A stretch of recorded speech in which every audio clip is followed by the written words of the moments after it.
John Campbell here with the market report from yesterday, Tuesday, here at Winter Livestock in La Junta, July the 7th. Pretty light kind of holiday summer receipts here, but what calves, stockers, yearling cattle we're getting, they would have traded steady with last week's little higher trade. The butcher cow market and bulls continues to be very, very strong.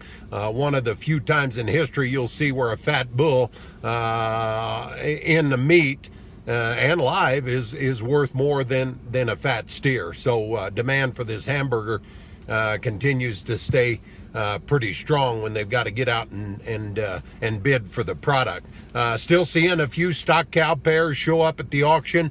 The younger pairs, they'll trade from $1,300 up to $1,500.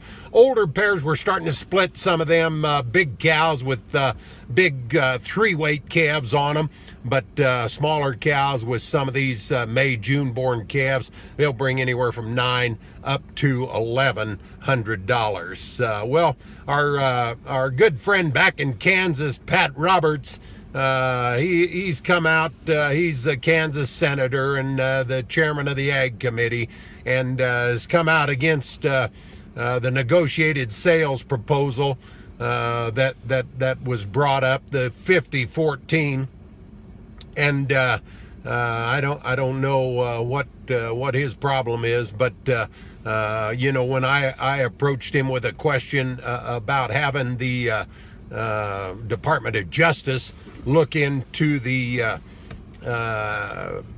4 big packers, why he just informed me that they had enough to do. They could in no way spare the time to look at that deal. I don't know if it was a big enough deal for them or what. It was up into the hundreds of millions of dollars that they were fleecing from the producers. But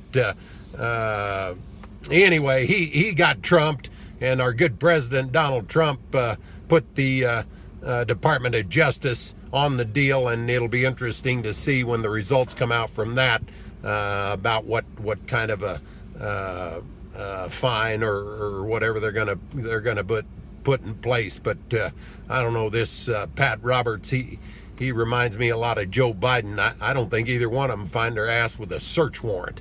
But there's also an online open signature referendum that's going to go around, and you'll be able to sign up for it online. We'll get the information to you as soon as it becomes available.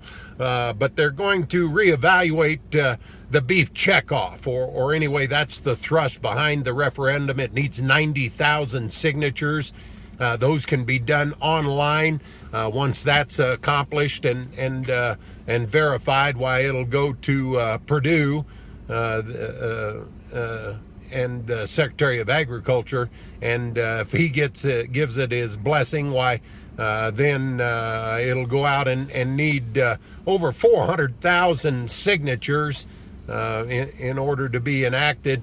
And I don't know whether you're in favor of the checkoff or whether you're not, but it's been in place for 35 years and nobody's been able to vote on anything or have any kind of a impact or say so on what even is going on. And I think when it started and beef was maybe struggling and getting a lot of bad publicity, why, it might have been the thing to do. But it's certainly something that in my mind has outlived its usefulness. Be interesting to see what the rest of the population thinks about it, but personally I think it's about as popular as a turd in a punch bowl.